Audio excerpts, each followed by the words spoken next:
Bismillahirrahmanirrahim. Assalamualaikum warahmatullahi wabarakatuh.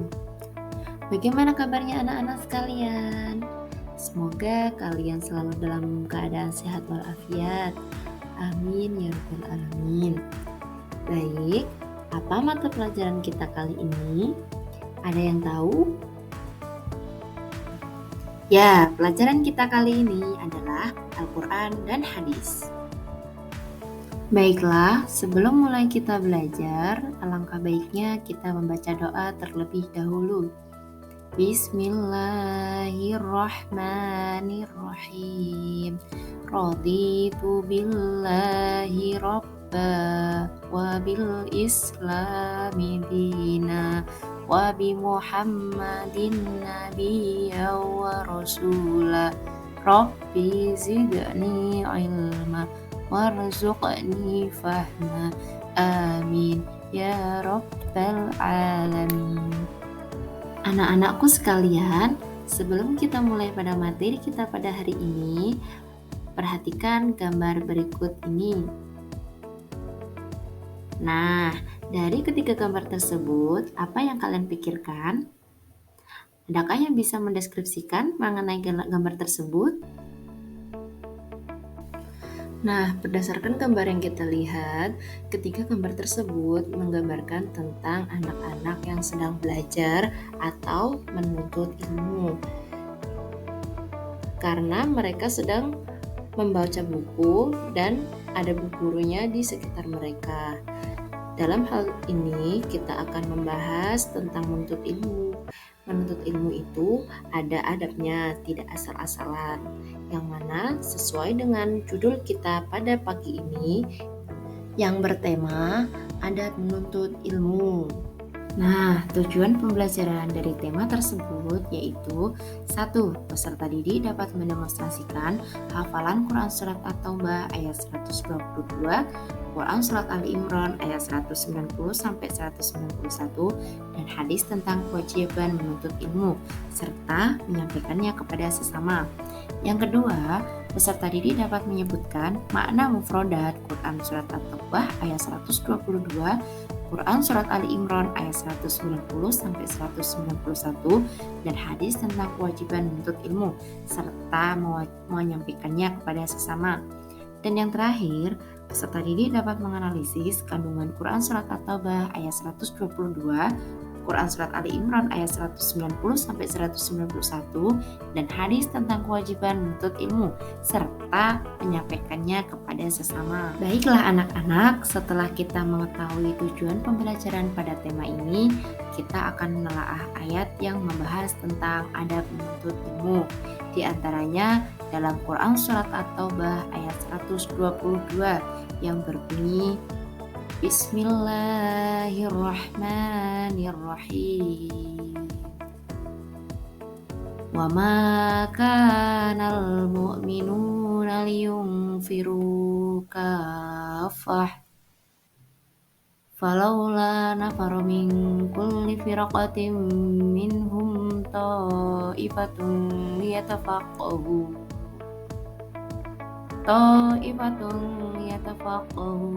fiddin waliyunziru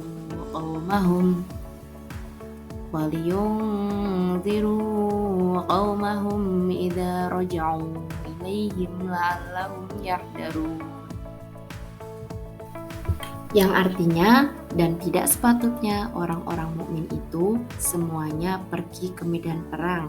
Mengapa sebagian dari setiap golongan di antara mereka tidak pergi untuk memperdalam pengetahuan agama mereka dan untuk memberi peringatan kepada kaumnya apabila mereka telah kembali agar mereka dapat menjaga dirinya. Quran Surat At-Taubah ayat 122. Berdasarkan ayat tersebut, Bu Guru akan menjelaskan maksud dari ayat tersebut. Allah Subhanahu wa Ta'ala menerangkan bahwa tidak perlu semua orang mukmin berangkat ke medan perang bila peperangan itu dapat dilakukan oleh sebagian kaum muslimin saja, Namun, harus ada pembagian tugas dalam bermasyarakat. Sebagian ada yang berangkat ke medan perang, dan sebagian yang lain ada yang bertekun untuk menuntut ilmu dan mendalami ilmu agama, supaya ajaran-ajaran agama itu dapat diajarkan dengan baik. Ayat tersebut juga mengisyaratkan tentang wajibnya pendalaman agama dan bersedia untuk mengajarkannya di berbagai penjuru, serta memahamkan kepada orang lain agar ilmunya senantiasa bermanfaat. Amin ya rabbal alamin. Selain dari ayat Quran tersebut, ada pula hadis yang membahas tentang adab menuntut ilmu. Bu guru bacakan ya. Hadasana Hisham ibni Ammar qala hadasana Hafsu ibni Sulaiman qala hadasana Kasiru ibni Sunzir an Muhammadin ibni Sarin an Anasin ibni Malikin qala Rasulullah sallallahu alaihi wasallam talabul ilmi faridatun ala kulli muslimin wa wadi'ul ilmi inda ghairi ahlihi kamuqallidil khanaziril jauhara wal lu'lu'a waz zahaba. Hadis riwayat Ibnu Majah. Yang artinya telah bercerita kepada kami Hisham bin Ammar dari Hafiz bin Sulaiman, dari Kasir bin Sinzir, dari Muhammad bin Sirin, dari Anas bin Malik yang berkata, Rasulullah SAW telah bersabda, menuntut ilmu adalah kewajiban bagi setiap muslim, dan menempatkan ilmu kepada yang bukan ahlinya bagaikan memakaikan intan, permata, dan emas kepada binatang babi. Hadis riwayat oleh Ibnu Majah. Nah, baiklah, ada yang sudah mengerti maksud dari hadis tersebut? Baiklah, Bu Guru akan menjelaskan maksud hadis tersebut. Sebagaimana yang telah diketahui bahwa menuntut ilmu itu merupakan sebuah kebutuhan asasi setiap manusia. Untuk itu, perlu kiranya diperjelas bahwa hukum menuntut ilmu itu berbeda-beda, tergantung kondisi setiap orangnya. Umpamanya, hukum mencari ilmu syar'i adalah fardu kifayah, yang mana apabila sudah ada orang yang mempelajarinya, maka bagi yang lainnya hukumnya menjadi sunnah. Terkadang pula, hukum mencari ilmu bisa juga menjadi fardu ain atau wajib bagi manusia. Bagaimana tolak ukurnya? Tolak ukurnya adalah bila seseorang akan melaksanakan ibadah atau muamalah, maka dia wajib mengetahui bagaimana cara melakukan ibadah atau muamalah tersebut. Jadi tidak perlu diragukan lagi bahwa mencari ilmu itu termasuk amalan yang paling utama. Bahkan dia adalah termasuk amalan jihad di jalan Allah Subhanahu wa taala. Terutama pada zaman kita sekarang ini ya, ketika kerusakan mulai tampak di tengah masyarakat dan mulai menyebar luas, dan ketika kebodohan mulai merata dari kalangan orang-orang yang mencari fatwa tanpa ilmu, dan ketika perdebatan menyebar di kalangan manusia. Hal-hal tersebut yang mengharuskan kita agar bersungguh-sungguh dalam mencari ilmu. Agar apa anak-anak? Ya, agar tidak terjerumus dalam kesesatan. Na'udzubillah min zalik. Baiklah anak-anak, Bu Guru akan memberikan materi tambahan. Harap dicatat ya, karena ini tidak ada di buku. Setidaknya ada 10 adab dalam menuntut ilmu. Yang pertama, niat karena Allah atau lillahi ta'ala.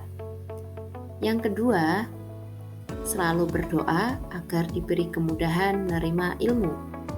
Yang ketiga, bersungguh-sungguh. Yang keempat, menjauhi maksiat. Yang kelima, selalu rendah hati. Yang keenam, memperhatikan penjelasan guru. Yang ketujuh, diam menyimak. Yang kedelapan, menghafal ilmu. Yang kesembilan, mengamalkan ilmu. Dan yang terakhir, mendakwahkan ilmu. Baiklah, berdasarkan hadis dan ayat Quran yang membahas tentang adab menuntut ilmu, dapat kita tarik kesimpulan Yang pertama, belajar dan mengajarkan ilmu bagi seluruh umat manusia, hukumnya wajib. Yang kedua, anjuran tegas untuk kaum muslimin agar sebagian dari mereka memperdalam ilmu agama. Dan yang ketiga, mencari ilmu termasuk amalan yang paling utama. Bahkan dia termasuk jihad di jalan Allah Subhanahu wa taala. Insyaallah ya. Yang keempat, pentingnya mencari ilmu juga mengamalkannya kepada orang lain. Dan yang kelima, menuntut ilmu itu hukumnya berbeda-beda, tergantung dengan sikon dan kondisi setiap orangnya. Nah, setelah penjelasan dari materi-materi tersebut, Bu Guru akan memberikan tugas. Apa tugasnya? Tugasnya menghafal satu ayat Al-Quran dan satu hadis yang bertemakan adab menuntut ilmu, beserta penjelasannya dan dipresentasikan minggu depan. Jadi, masing-masing individu maju satu per satu. Paham anak-anak sekalian? Baiklah, tak terasa waktu pelajaran kita telah usai. Maka dari itu, Quran Surat Ali Imran ayat 190 sampai 191 akan kita bahas di pertemuan minggu depan. Sebelum kita tutup pelajaran kita pada kali ini, marilah kita membaca doa kafaratul majelis bersama-sama. Bismillahirrahmanirrahim. Subhanakallahumma wa bihamdika asyhadu an la ilaha illa anta astaghfiruka wa atubu ilaik. Amin. Alhamdulillahirabbil alamin. Semoga pembelajaran kita dapat membawa manfaat dan berkah bagi kita semua. Amin ya rabbal alamin. Jaga kesehatan, atur pola makannya, dan tetap semangat. Wabillahi taufiq wal hidayah. Wassalamualaikum warahmatullahi wabarakatuh. Terima kasih.